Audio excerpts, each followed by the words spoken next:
Hello dear students, आज के class में हम लोग स्फेरिकल कैपेसिटर को डिस्कस करेंगे।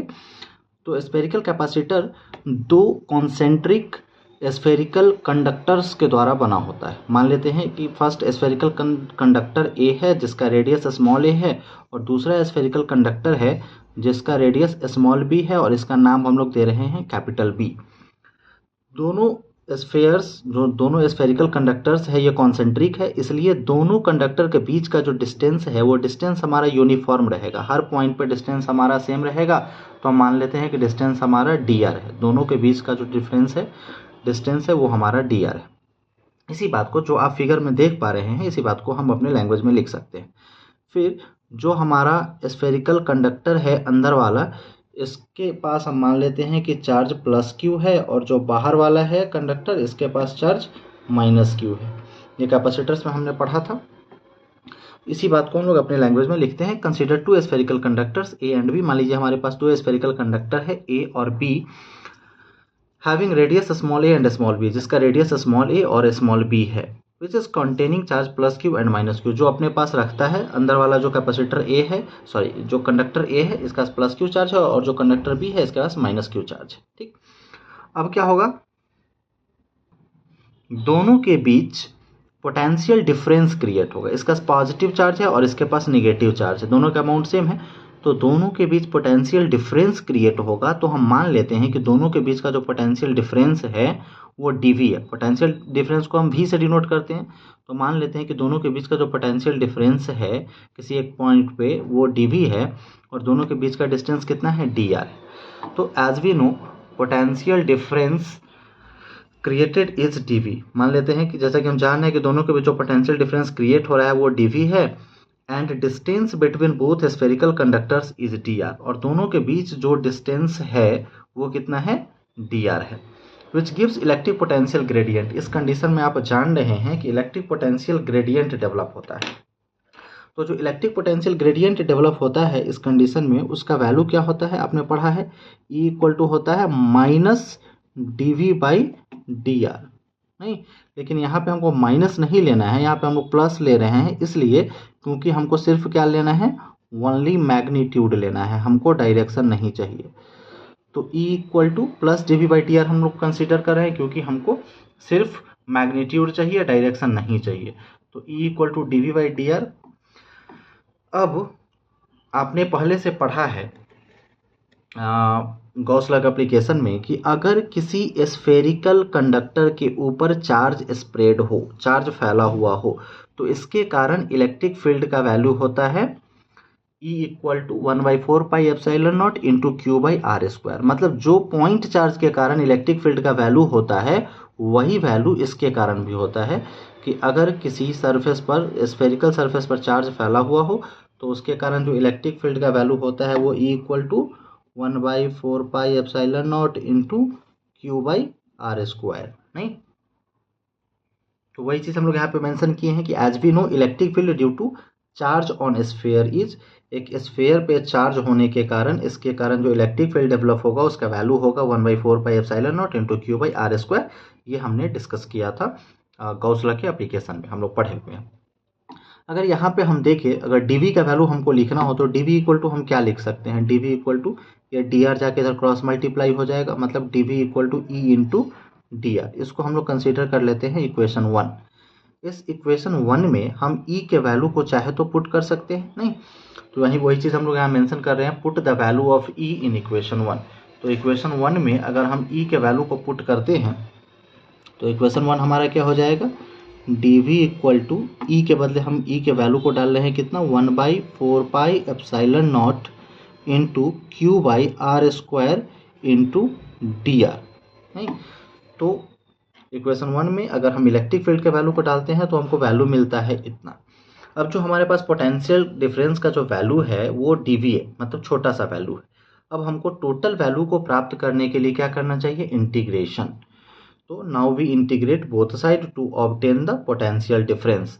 हम दोनों तरफ इंटीग्रेशन करेंगे पोटेंशियल डिफरेंस के टोटल वैल्यू को प्राप्त करने के लिए। तो इधर अगर हम इंटीग्रेशन करें तो integration of dv left side में, और राइट साइड में देखें तो integration of 1/4 pi epsilon naught into Q by R square into D R. अब बात आती है यहाँ पर लिमिट डालने की, यहाँ पे हमको लिमिट डालना है। तो पोटेंशियल डिफरेंस अगर देखा जाए तो अगर आप चाहे तो इसमें लिमिट नहीं भी डाल सकते हैं, लेकिन इच्छा हो तो डाल भी सकते हैं। मान लेते हैं कि शुरू में पोटेंशियल डिफरेंस हमारा 0 रहा होगा और टोटल पोटेंशियल डिफरेंस को हम मान लेते हैं कि V है। इधर अगर आप देखेंगे तो हमारा वेरिएबल कौन होता है, जो डी के दाहिनी तरफ होता है, डी के राइट साइड में, तो मतलब वेरिएबल हमारा आर है। आर कहने का क्या सेंस है, आर है हमारा डिस्टेंस। अगर आप फिगर को देखेंगे तो आर जो है वो हमारा डिस्टेंस है, डी आर नहीं, आर हमारा दोनों के बीच का डिस्टेंस है।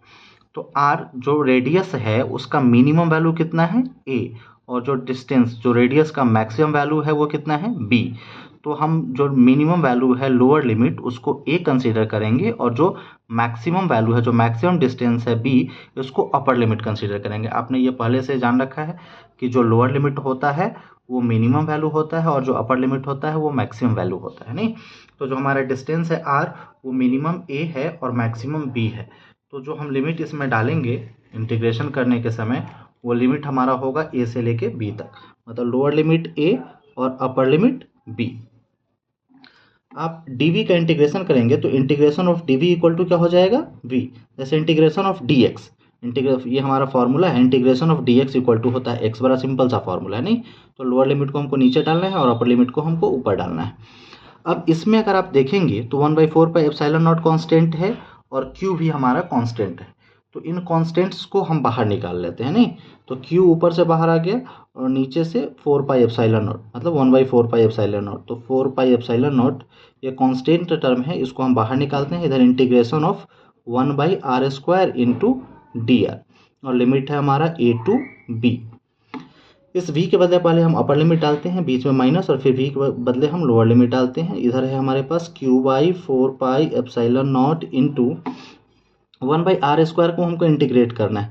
तो 1/r² को इंटीग्रेट करने के लिए हम r² को ऊपर ले जाते हैं, क्योंकि इसको सॉल्व करने के लिए हमारे पास डायरेक्ट कोई फॉर्मूला नहीं है। इसको ऊपर ले जाएंगे तो क्या हो जाएगा, r⁻² इंटू डी आर, और लिमिट है हमारा a से लेके b तक। अब इसको सॉल्व करने के लिए आप कौन सा फॉर्मूला अप्लाई करेंगे, फॉर्मूला है हमारे पास integration of x⁴n dx equal to होता है x⁴n+1 डिवाइडेड बाई n+1। ये फॉर्मूला सब कुछ के लिए वैलिड है, सिर्फ r⁻⁻1 के लिए वैलिड नहीं है, मतलब जहाँ पर n का वैल्यू -1 हो उसके लिए वैलिड नहीं है। इसको भी हमने डिटेल में पढ़ रखा है। v-0 इक्वल टू क्या हो जाएगा, v। तो v इक्वल टू क्या हो जाएगा, q/4 pi epsilon naught into, अब इसको इस फॉर्मूला पे आप पुट कीजिए, r⁻n dr, n का वैल्यू कितना है, -2।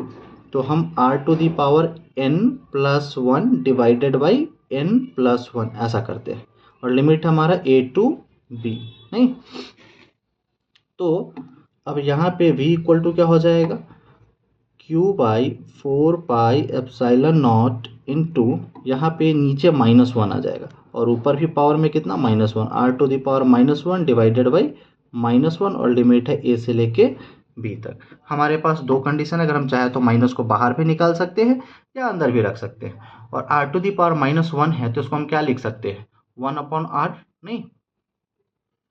तो इसको हम लोग लिख सकते हैं v equal to q/4 pi epsilon naught into, अब जो r⁻1 है इसको हम लोग लिख सकते हैं 1/r, और जो हमारा माइनस है अंदर उसको हम अंदर ही रहने देते हैं, और लिमिट है हमारा a टू b।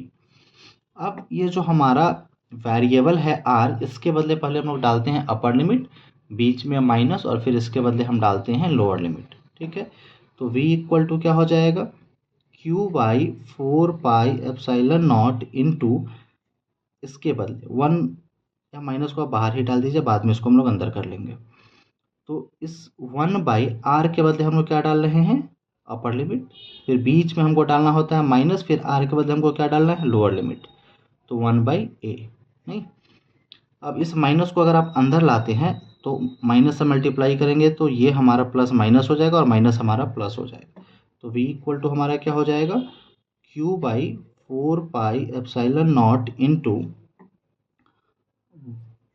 1/a, ये हमारा प्लस हो जाएगा और ये माइनस, तो इस माइनस वाले को हम बाद में डाल देते हैं, 1/b। अगर आप चाहे तो यहाँ पे भी छोड़ सकते हैं, या एक स्टेप और आप आगे बढ़ सकते हैं।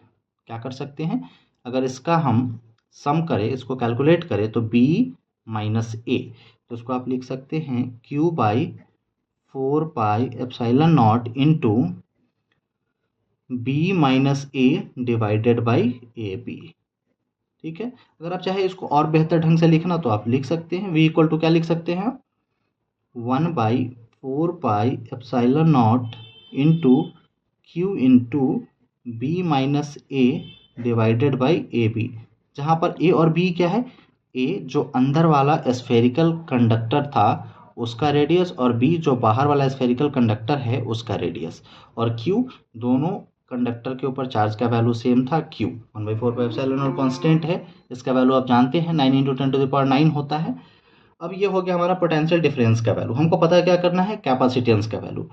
तो एज वी नो, जैसा कि हम लोग जानते हैं कि कैपेसिटेंस C इक्वल टू क्या होता है, Q/V, charge by potential difference. तो चार्ज का वैल्यू हमारा कितना हम लोग कंसिडर किए थे, Q, और भाई पोटेंशियल डिफरेंस का वैल्यू हमारा कितना आया है, 1/4πε0 into Q into b minus A divided by A B. अगर इसको हम कैलकुलेट करना चाहें तो कैलकुलेट करेंगे, तो जो हमारा q और q है वो आपस में कैंसिल आउट हो जाएगा। नहीं, तो q को अगर हम q से कैंसिल करें तो वैल्यू हमको क्या मिलता है, ये जो हमारा नीचे वाला टर्म है ये घूम के ऊपर जाके मल्टीप्लाई हो जाएगा।